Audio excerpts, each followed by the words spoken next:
যার সাথে মালাকুল মউতের সাথে দেখা হয় সে আর পৃথিবীর জমিনে থাকতে পারে না। আল্লাহ পাক রব্বুল আলামিন এমন ভাবে মালাকুল মউতকে পাওয়ার এবং শক্তি দিয়ে রেখে দিয়েছেন, আর ডাক দিয়ে বলেছেন যে দুনিয়ার আমার বান্দা বান্দি, গাছপালা, নদী নালার মধ্যে যত প্রাণী আছে না কেন, সব প্রাণীর জান কবজ করার জন্য মালাকুল মউত আজরাইল আলাইহিস সালাতু ওয়াস সালাম একাই যথেষ্ট। সবার জানকে আজরাইল আলাইহিস সালাতু ওয়াস সালাম কবজ করে নিয়ে চলে যায়। যার সাথে একবার মাত্র দেখা হয়, দ্বিতীয়বার আর কোনোদিন মালাকুল মউত আজরাইলের সাথে কিন্তু দেখা হয় না রে বাজান। আপনার পাশের বাড়িও মালাকুল মউত ঘুরে গিয়েছে, আপনি দেখেন নাই। আল্লাহ পাক রব্বুল আলামিন ডাক দিয়ে বলেন, আমি আমার বান্দা বান্দির চোখের মধ্যে কোটি কোটি লেন্স লাগাই দিয়েছি, একেবারে সর্বশেষ যে লেন্সটা আছে রে, সেই লেন্সটার ভিতরে আমি পর্দা দিয়ে রেখে দিয়েছি, পর্দা দিয়ে আমি ঢেকে দিয়েছি। যেই দিন কেরা বান্দার দুনিয়ার হায়াতের জমিনটা যেদিন শেষ হয়ে যাবে, বান্দার যেদিন আখিরাতের জীবনটা শুরু হবে, কবরের জগৎটা যেদিন শুরু হবে, ওই দিন মালাকুল মউতকে পাঠায় দেই।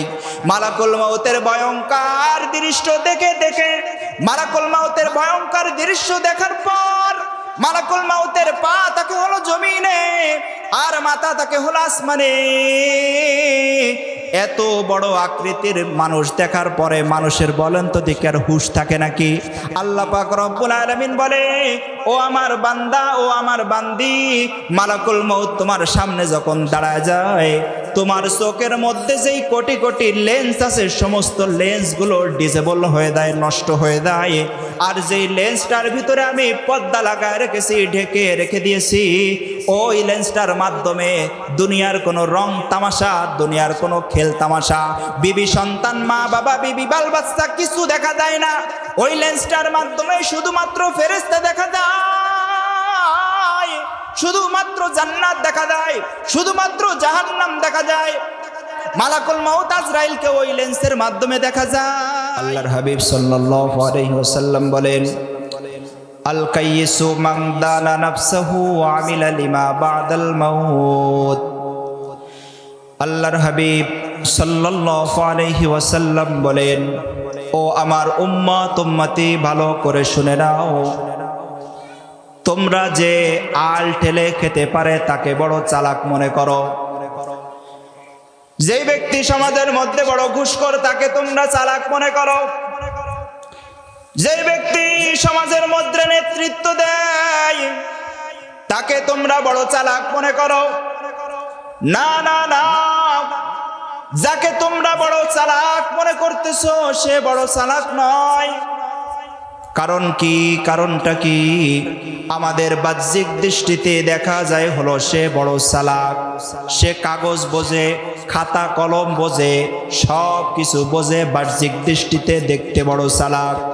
আল্লাহর নবী সরকারে দো আলম নবী ডাক দিয়া কয়, তোমরা যাদেরকে বড় চালাক মনে করতেছো সে বড় চালাক নয়, চালাক হলো ওই ব্যক্তি আল কাইয়িসু মান দানা নাফসাহু ওয়া আমিলা লিমা বাদাল মাউত।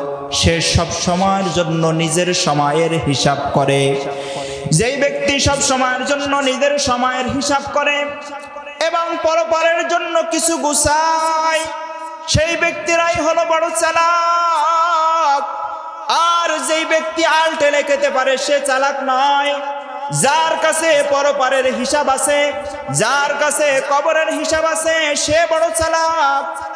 আর তোমাদের নজরে যাদেরকে বড় চালাক মনে হয় সে কিন্তু বাজান বড় চালাক না। কারণ যার কাছে কবরের হিসাব নাই, দুনিয়ার সমস্ত হিসাব আছে, ওই ব্যক্তির কাছে কবরের কোনো হিসাব নাই, মরলেই যাবে জাহান্নাম। আর যেই ব্যক্তির কাছে দুনিয়ার কোনো হিসাব কিতাব কিছু নাই, দুনিয়ার মানুষগুলো তাদেরকে বোকা মনে করে। এমন এক শ্রেণীর মানুষ আছে, দেখবেন মানুষ তাদেরকে সহজ সরল বোকা বোকা মনে করে। মানুষ তাকে চড় দেয়, লাথি দেয়, আঘাত দেয়, মানুষটা প্রতিবাদ করে না, কাউকে কিছু বলে না, আমরা তাকে বলি সে বোকা। কিন্তু ওই ব্যক্তি 5 ওয়াক্ত নামাজ পড়ে, রমাজানুল মুবারকের রোজা রাখে, ওই ব্যক্তি সাধ্য অনুযায়ী দান করে, সদকা করে, ওই ব্যক্তি যেইখানে মাহফিল হয় সেইখানে যে বসে, ওই ব্যক্তি মানুষকে দেখা হলে সালাম দেয়। আর আপনি নিজেকে বড় চালাক মনে করে মুয়াজ্জিন ফজরের নামাজের আজানের সময় ডাক দিয়ে কয় আসসালাতু খায়রুম মিনান নাওম, ঘুম থেকে নামাজ ভালো, আর তুমি ঘুমায়ো না।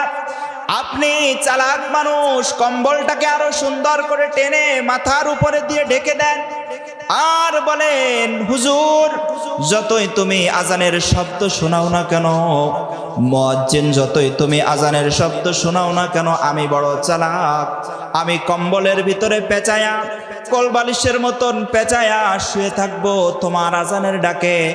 আমি সলিমুল্লাহ কলিমুল্লাহ তোমার ডাকে আমি সাড়া দিব না, আমি বড় চালাক। আল্লাহ রব্বুল আলামিন ডাক দিয়ে কয় গোলাম, যখন তুই আমার দরবারে আসবি, যখন তোর আমল নামাটা তোর হাতের মধ্যে যখন দেওয়া হবে, যখন দেখবি যে আমল নামাটা একেবারেই শূন্য, দুনিয়ার সমস্ত হিসাব কিতাব তুমি বুঝতা বন্ধু, কিন্তু তুমি কবরের হিসাব কিতাব বোঝো নাই, কবরের জন্য কিছু তুমি গোছাও নাই, কোনো সামানা তুমি না গোছাইয়া খালি হাতে আসছো কবরে বন্ধু। এখন তোমার হিসাব দেওয়ার পালা। দুনিয়ার বুকের মধ্যে তো বড় চালাক তুমিও মনে করতা, সমাজের মানুষও মনে করত, কিন্তু আসলে দেখা যায় তুমি বড় চালাক নও, তুমি বড়ই বোকা, তুমি বড় বোকা, তোমার মতন বোকার কোনো মানুষ নাই। দুনিয়া নিজেকে চালাক মনে করে বোকার স্বর্গে বসবাস করে, কবরের জগতে যদি খালি হাতে কোনো মুসলমান ইমানদার বান্দি এবং বান্দি যায়, বান্দা এবং বান্দি কবরের মধ্যে ঢোকার সাথে সাথে আল্লাহ পাক রব্বুল আলামিন ডাক দিয়ে বলে ওকে হাবিয়া জাহান্নামের মধ্যে ঢুকায় দাও। আপনি আর আমি কেউ কি চাই জাহান্নামে যেতে? আমরা এখানে আসছি কিসের আশায়? তাবারকের আশায়? কিসের আশায়? জান্নাতে যাওয়ার আশায়। দুনিয়া বাজান কেউ আপন না, দুনিয়ার কেউ আপন না, আপনার সন্তানও আপনার আপন না, আপনার বিবি আপনার আপন না, আপনার ভাই আপনার আপন না, আপনার আপন ইন্নাল্লাযীনা আমানু ওয়া আমিলুস সালিহাত, নেক আমল যদি থাকে ওইটাই হলো আপনার আমার জন্য আপন। নেক আমল ছাড়া অন্য কোনো জিনিস আপন না। আপনারা হয়তোবা জানেন গত কিছুদিন আগে একটা জুমার নামাজের সময় ভূমিকম্প হয়েছিল, জানেন কিনা? আপনাদের দিক হয়েছিল কিনা?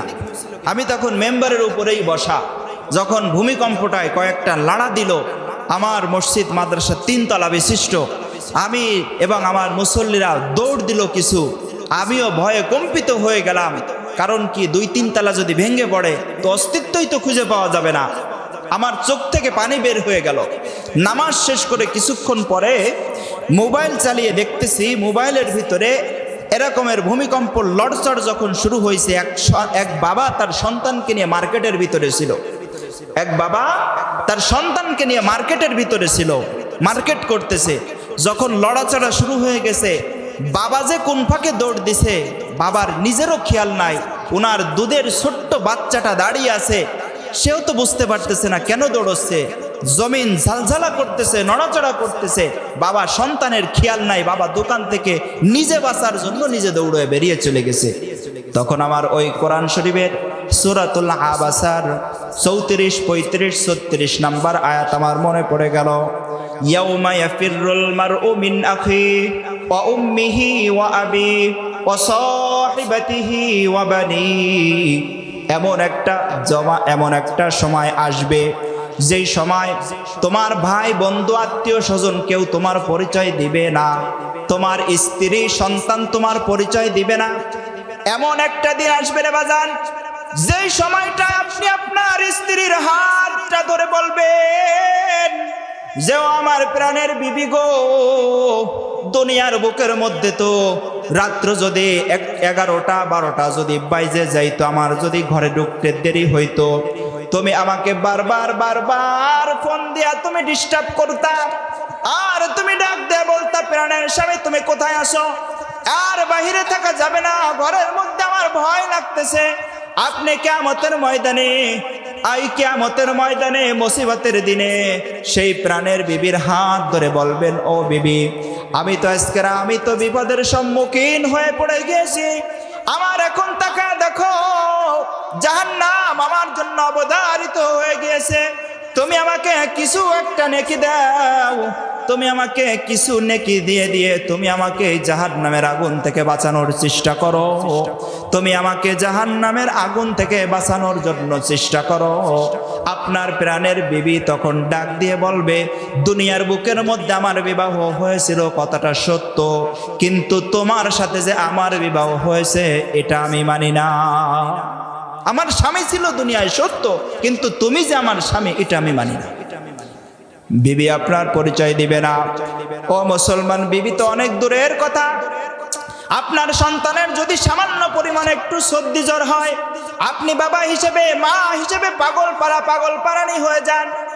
আপনার ওই মায়ের আপনার ওই সন্তানের কাছে গিয়ে বাবা পরিচয় দিবে আর ডাক দিয়ে বলবে, ও সন্তান, তোমাকে তো আমি লালন পালন করার জন্য কত কষ্ট করেছি, তোমার সামান্য পরিমাণ সর্দি হয়েছে, জ্বর হয়েছে, তোমাকে আমি ওষুধ কিনে দেওয়ার জন্য পাগল পারা হয়ে গিয়েছি। আমার মাথার ঘাম পায়ে ফেলে ফেলে ফেলে ফেলে আমি সম্পদ উপার্জন করে তোমার পিছনে ব্যয় করেছি। তাকায় দেখো, আমাকে আজকেরা আল্লাহ রব্বুল আলামিন জাহান্নামী বলে সাব্যস্ত করে দিয়েছে। আমার ঘোষণা হয়ে গিয়েছে জাহান্নামে যাব, নেকির সংখ্যা মাত্র একটা নেকি লাগবে। আপনার সন্তান তখন ডাক দিয়ে বলবে, আমার দুনিয়ার বুকের মধ্যে বাবা ছিল কথা সত্য, দুনিয়ার বুকের মধ্যে আল্লাহ রব্বুল আলামিনের পরে স্বার্থ ছাড়া মহাব্বতের যদি কোনো মানুষ থেকে থাকে, তা হলেন আপনার মা আর আপনার বাবা। স্বার্থ ছাড়া মহাব্বতের মতন মানুষ পৃথিবীর জমিনে দুই ব্যক্তি ছাড়া আর কেউ নাই।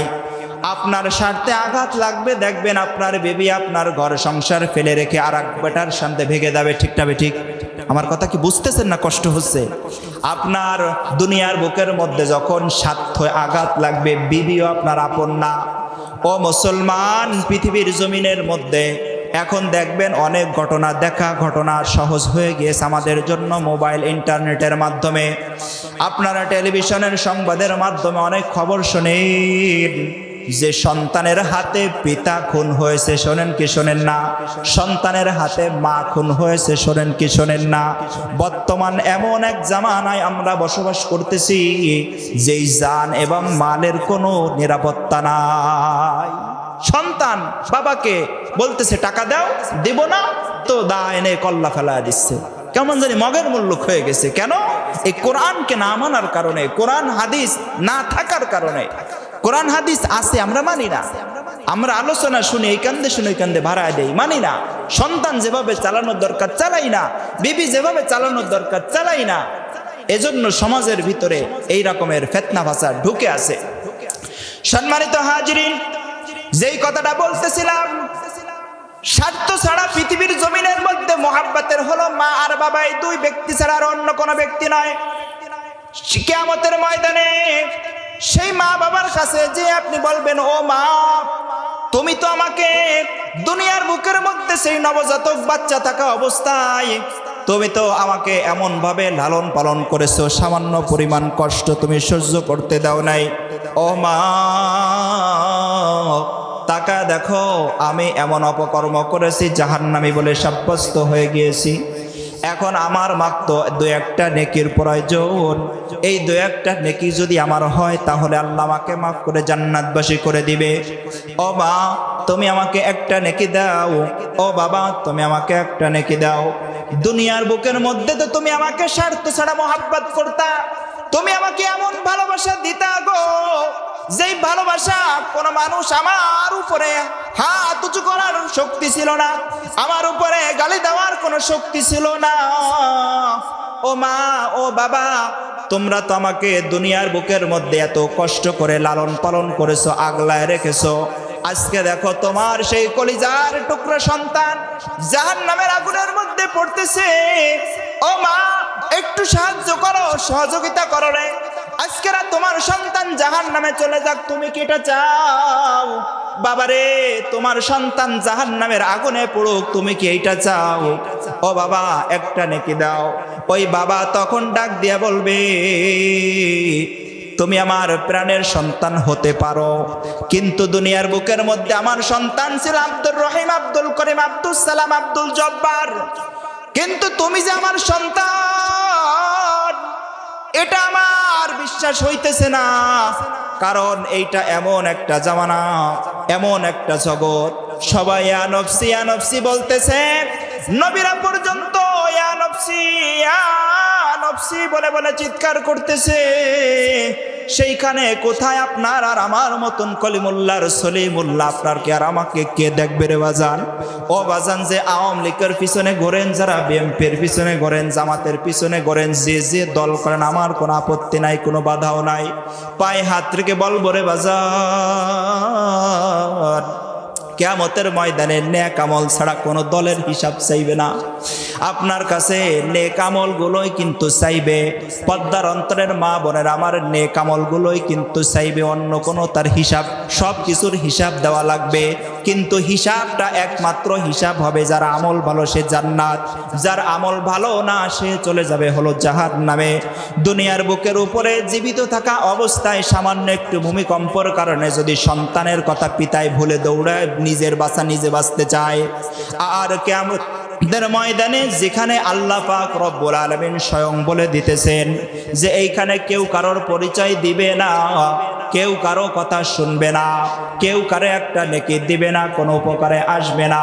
ও বাজান, 50, 60, 70 বছরের জামানার মধ্যে আপনাকে দুনিয়ার বুকের মধ্যে ঘোরানো ফেরানো হইতেছে একমাত্র শুধুমাত্র কেবলমাত্র আমল করার জন্য, শুধুমাত্র আমল করার জন্য।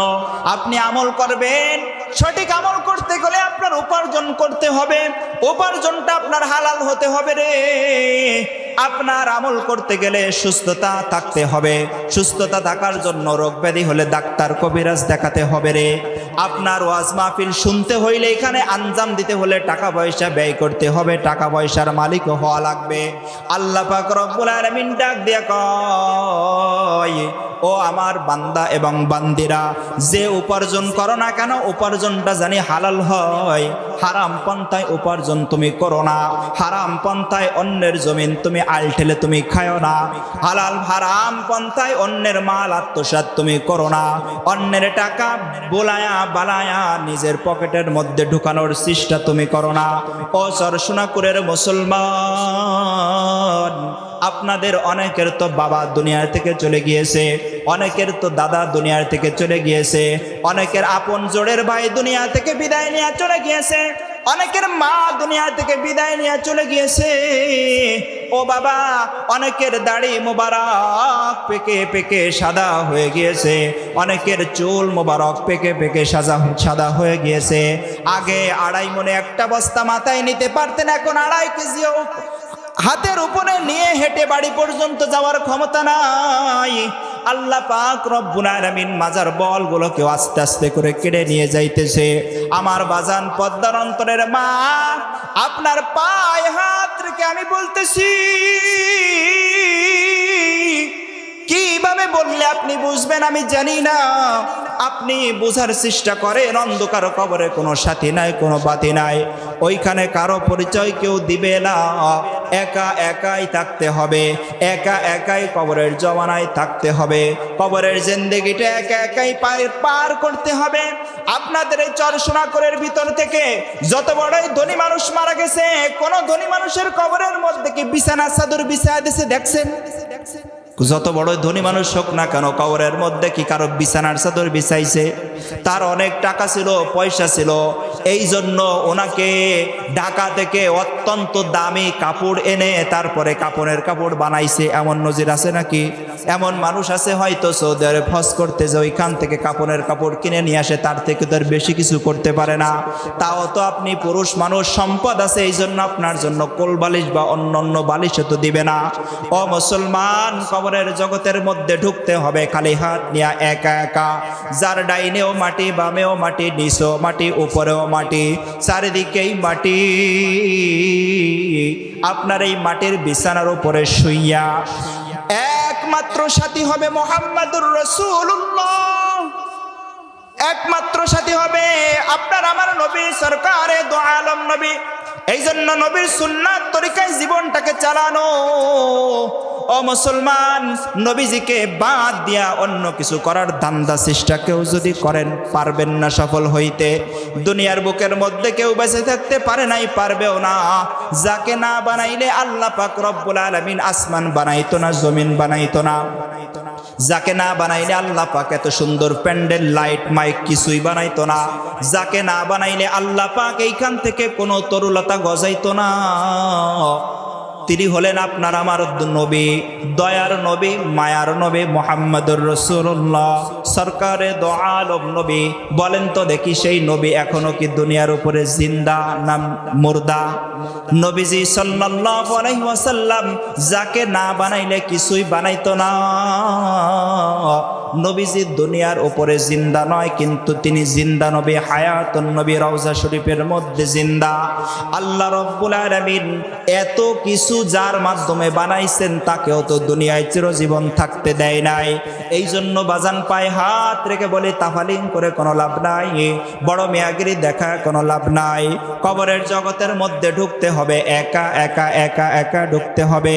কি নিয়ে যাবেন, কতটুক নিবেন, সেটা হলো আপনার ভাবার বিষয়, বোঝার বিষয়। আল্লাহর হাবিব সাল্লাল্লাহু আলাইহি ওয়াসাল্লাম বলেন, তোমরা নিজেদেরকে যত বড়ই চালাক মনে করো, তোমরা চালাক নও। চালাক হলো ওই সমস্ত ব্যক্তি, হয়তো তাদেরকে দেখতে গরিব দেখা যায়, তারা মসজিদে 5 ওয়াক্ত হাজিরা দেয়, ওই সমস্ত ব্যক্তিরাই বড় চালাক। যাদেরকে দেখতে হয়তো বা কালো বর্ণের গরিব মানুষ দেখা যায়, কিন্তু রমজানুল মুবারকের 30টা রোজা তারা রাখে, তারাই হলো বড় চালাক। তুমি নিজেকে বড় চালাক মনে করে তুমি দাবি করলা যে আমি বড় চালাক, তাই আমি কুরবানি দেব না, এই বছর কোন রকম ডাবি ডুবি দিয়ে কাটায় দেয়, আগামী বছরের হিসাব তো সামনে। নিজেকে বড় চালাক মনে করলা। আল্লাহ রাব্বুল আলামিনকে ফাঁকি দেওয়া যায় না। আল্লাহ রাব্বুল আলামিন বলেন, আমাকে কেউ ফাঁকি দিতে পারে নাই, পারবেও না। তোমরা যারা আল্লাহকে ফাঁকি দিতে চাও, নামাজ পড়তে চাও না, রোজা রাখতে চাও না, কোরবানি করতে চাও না, ও মুসলমান, এই কচুয়া শহরের মধ্যে, এই অঞ্চলের মধ্যে আপনি খোঁজ করে দেখতে পারবেন যে কত মানুষের উপরে হজ্জে বাইতুল্লাহ করা ফরজ হয়ে গিয়েছে, কিন্তু সে এখনো যাচ্ছে না, সে এখনো যাইতে চাইতেছে না, সে এখনো সময় খুঁজতেছে, এই বছর না সেই বছর, আগামী বছর। অনেক মানুষের উপরে কোরবানি দেওয়া ওয়াজিব আছে।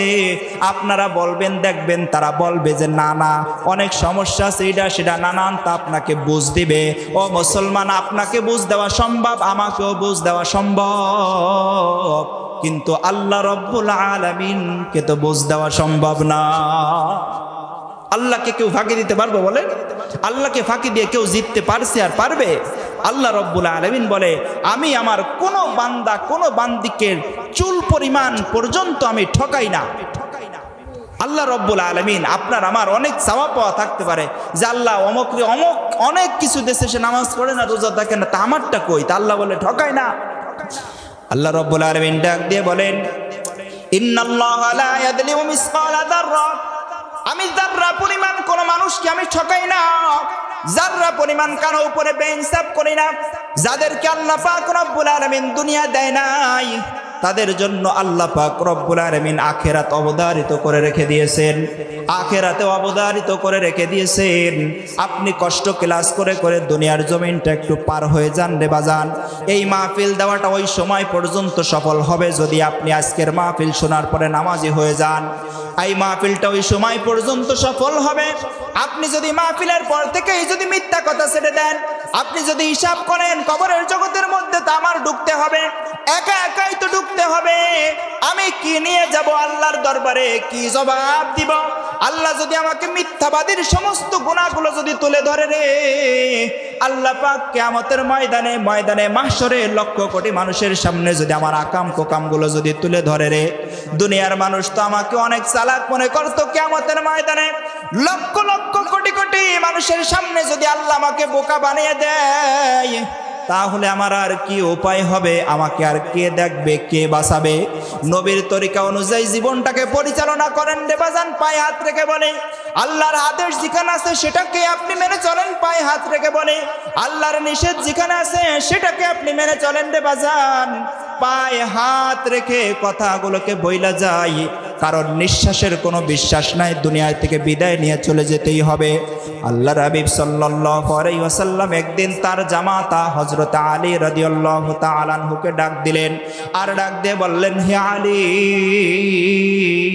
তোমার কাছে মৃত্যু কত কাছে মনে হয়? আলী রাদিয়াল্লাহু তাআলা আনহু প্রথমে ডাক দিয়ে বললেন, ইয়া রাসূলুল্লাহ, ইয়া হাবিবাল্লাহ, মৃত্যু আমার এত কাছে মনে হয় যে আমি যোহরের নামাজ আদায় করলাম, আসরের নামাজ পড়তে পারবো কিনা আমি জানি না, এত কাছে আমি মৃত্যুকে এত কাছে মনে করি। আল্লাহর হাবিব সাল্লাল্লাহু আলাইহি ওয়াসাল্লাম ডাক দিয়ে বললেন, ও আলী রে, তোমার ধারণাটা ভুল, তুমি এর থেকেও মৃত্যুকে কাছে মনে করতে হবে। আল্লাহর হাবিব সাল্লাল্লাহু আলাইহি ওয়াসাল্লামকে হযরত আলী রাদিয়াল্লাহু তাআলা আনহু ডাক দিয়ে বলতেছেন, ইয়া রাসূলুল্লাহ, ইয়া হাবিবাল্লাহ, আমি মৃত্যুকে এত কাছে মনে করি রে, আমি যে যোহরের নামাজ আদায় করতেছি, সালাম ফিরাইতে পারবো কি পারবো না, আমি এত কাছে মনে করি রে। আল্লাহর নবী সাল্লাল্লাহু আলাইহি ওয়াসাল্লাম হযরত আলী রাদিয়াল্লাহু তাআলা আনহুকে ডাক দিয়ে বলতেছেন, হে আলী, তোমার এখনো তোমার ধারণাটা সম্পূর্ণই ভুল, কেননা তুমি মৃত্যুকে এখনো অনেক দূরে মনে করতেছো। তোমার এই দুই কানের নিচে যে তোমার দুইটা শাহারগ আছে, তোমার শাহারগ আর তোমার মুখ যত নিকটে, মৃত্যু তার থেকেও বেশি নিকটে। আমরা মনে করি 50, 60, 70 বছর আমরা মনে হয় হায়াত পাবো, দাড়িতে এখনো কাঁচা, এখনই যদি 5 ওয়াক্ত নামাজি হয়ে যায় তা মানুষ তো বলবে চাচা চাচা, এজন্য নামাজ আরো কিছুদিন পরে শুরু করব। আইল ঠেলে খাচ্ছি, খেতে থাকি, অমকের মতন বুড়া হই, দাড়ি চুল পাকুক, এরপরে আমি মক্কা মদিনায় যে পাক্কা হাজি হয়ে চলে আসব। এই শয়তানের বুদ্ধি কে দিয়েছে বলে? শয়তানের ধোঁকা। আল্লাহ রাব্বুল আলামিন ডাক দিয়ে বলেন, সময়ের নিঃশ্বাসের কোনো বিশ্বাস নাই, দুনিয়া থেকে চলে যেতেই হবে, দুনিয়া থেকে তোমার হারায় যেতে হবে। দুনিয়ার মায়া মোহাব্বত তুমি ছাড়তে চাও আর না ছাড়তে চাও ওইটা দেখার বিষয় না।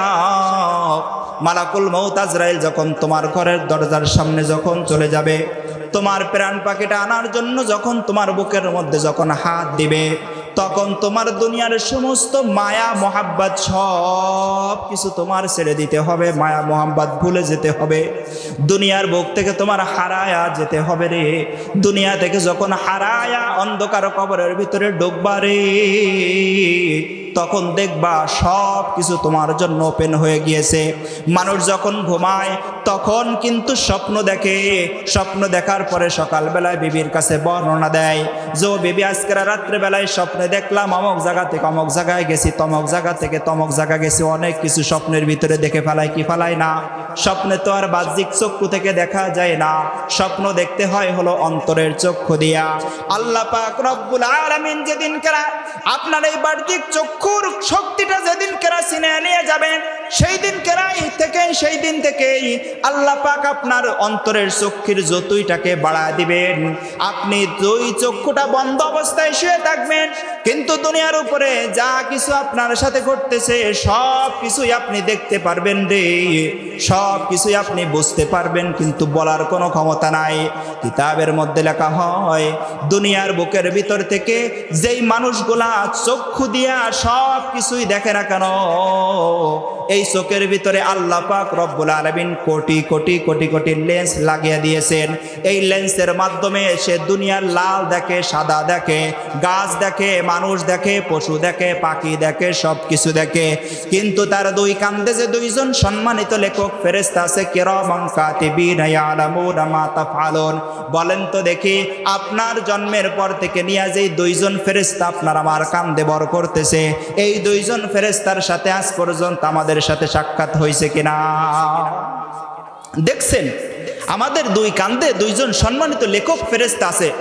আপনি ভালো করতেছেন লিখতেছে, খারাপ করতেছেন লিখতেছে, সব কিছু দেখতেছে, কিন্তু আমরা তাদেরকে দেখি না।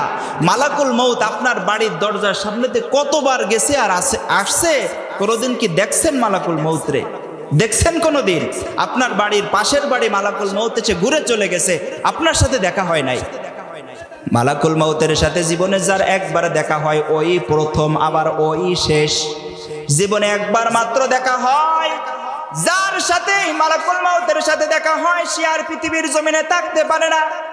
আল্লাহ পাক রব্বুল আলামিন এমন ভাবে মালাকুল মউতকে পাওয়ার এবং শক্তি দিয়ে রেখে দিয়েছেন, আর ডাক দিয়ে বলেছেন যে দুনিয়ার আমার বান্দা বান্দি উম্মত উম্মতি, বান্দা বান্দি নবীজির উম্মত উম্মতি, গাছপালা নদী নালার মধ্যে যত প্রাণী আছে না কেন সব প্রাণীর জান কবজ করার জন্য মালাকুল মউত আজরাইল আলাইহিস সালাতু ওয়াস সালাম একাই যথেষ্ট। সবার জানকে আজরাইল আলাইহিস সালাতু ওয়াস সালাম কবজ করে নিয়ে চলে যায়। যার সাথে একবার মাত্র দেখা হয়, দ্বিতীয়বার আর কোনোদিন মালাকুল মউত আজরাইলের সাথে কিন্তু দেখা হয় না রে বাজান।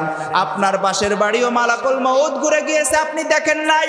আল্লাহ পাক রব্বুল আলামিন ডাক দিয়ে বলেন, আমি আমার বান্দা বান্দির চোখের মধ্যে কোটি কোটি লেন্স লাগাই দিয়েছি, একেবারে সর্বশেষ যে লেন্সটা আছে রে সেই লেন্সটার ভিতরে আমি পর্দা দিয়ে রেখে দিয়েছি, পর্দা দিয়ে আমি ঢেকে দিয়েছি।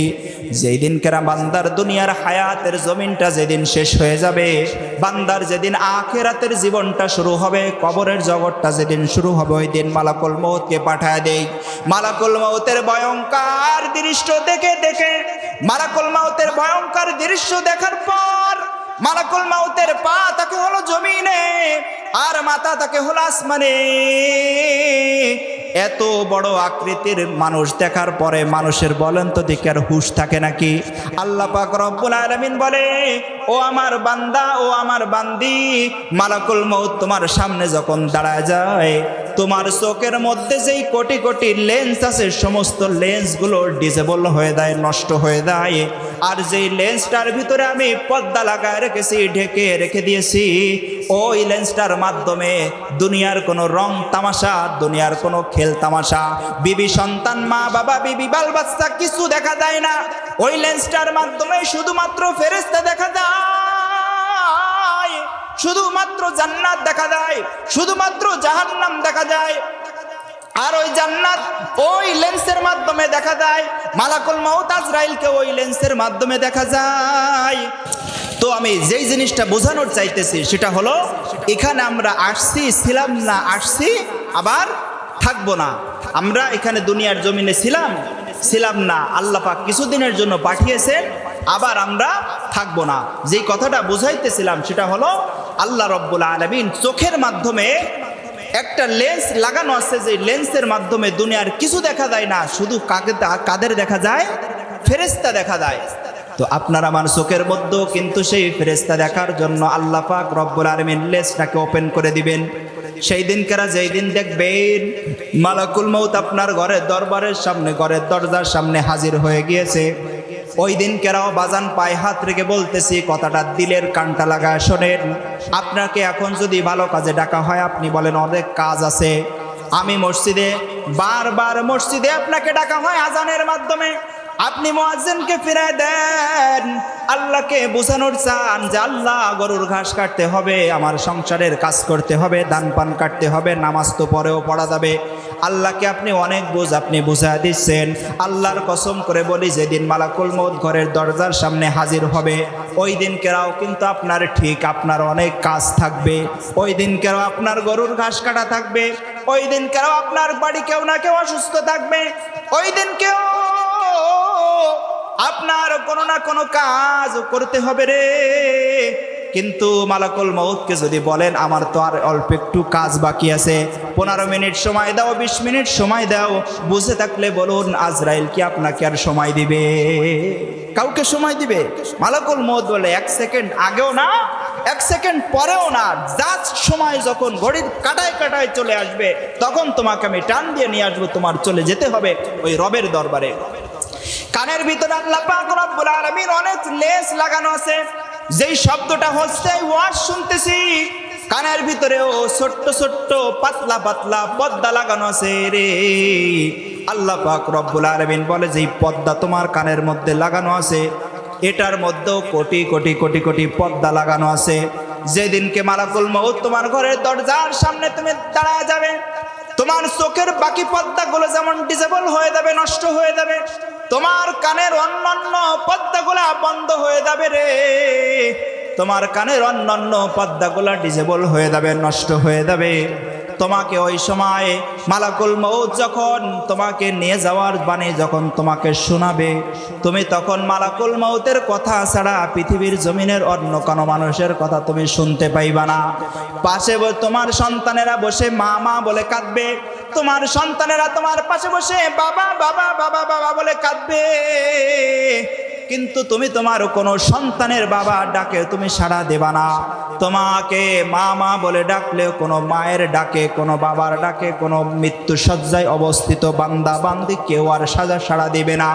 সে শুধুই মাত্র দেখবেন মৃত্যুরত অবস্থার ব্যক্তিদেরকে, যাদেরকে দেখেছেন ওরা কেমন জানি চোখ গোড়ায় গোড়ায় এদিক ওদিক তাকায়, বালিশের থেকে মাথাটা নিচায় নেমে যায়, পালানোর চায় পালানোর চায় পালানোর চায়। আর সব কিছুই তখন মনে পড়ে, আমাকে তো মসজিদে ডাকা হয়েছিল, আমি নামাজে ঠিক মতন যাই নাই, আমাকে তো মাহফিলের ময়দানে ডাকা হয়েছিল, আমি তো সেইখানে হিদায়েত হয়ে যাই কিনা এই ভয় আমি যাই নাই, আমার কাছে তো ভালো কাজের জন্য 2টা টাকা চাওয়া হয়েছিল আমি দেই নাই, এখন থেকে আমার আমল নামার খাতাটা শূন্য, আমি এখন কবরের মধ্যে কি নিয়ে যাব? একা একা একা একা একা একা। ও মুসলমান ইমানদার আল্লাহর গোলাম, ভালো করে কথাগুলোকে শুনে নেন। পৃথিবীটা আজ ছাড়েন আর কাল ছাড়েন আর পরশু ছাড়েন, আপনার ছেড়ে দিতেই হবে রে। ছাড়ার আগে আগে খাঁটি মুসলমান যদি না হইতে পারেন, খাঁটি ইমানদার যদি না হইতে পারেন, বিবিকে যদি পর্দা না করাইতে পারেন, আপনার সুন্দরী কন্যাটাকে যদি পর্দা না করাইতে পারেন, পরিবারের ভিতরে যদি হালাল খাবার যদি আপনি ভক্ষণ না করাইতে পারেন রে, আপনি যদি জমির আল ঠেলা বন্ধ না করতে পারেন, আপনি যদি সুদ খাওয়া যদি না ছাড়তে পারেন, আপনি যদি ঘুষ খাওয়া না ছাড়তে পারেন, আপনি যদি 5 ওয়াক্ত মুসল্লি যদি না হতে পারেন, আল্লাহ পাক রব্বুল আলামিনের দরবারে দাঁড়ায়া কি জবাব দিবেন? কি জবাব দিবেন? দুনিয়ার বুকের মধ্যে কারো ঘরের মধ্যে যদি আগুন লাগে, ওই আগুন নিবানোর জন্য ফায়ার সার্ভিসের ব্যবস্থা থাকে, পাড়া প্রতিবেশী সবাই আগা যায় ওই আগুন নিবানোর জন্য।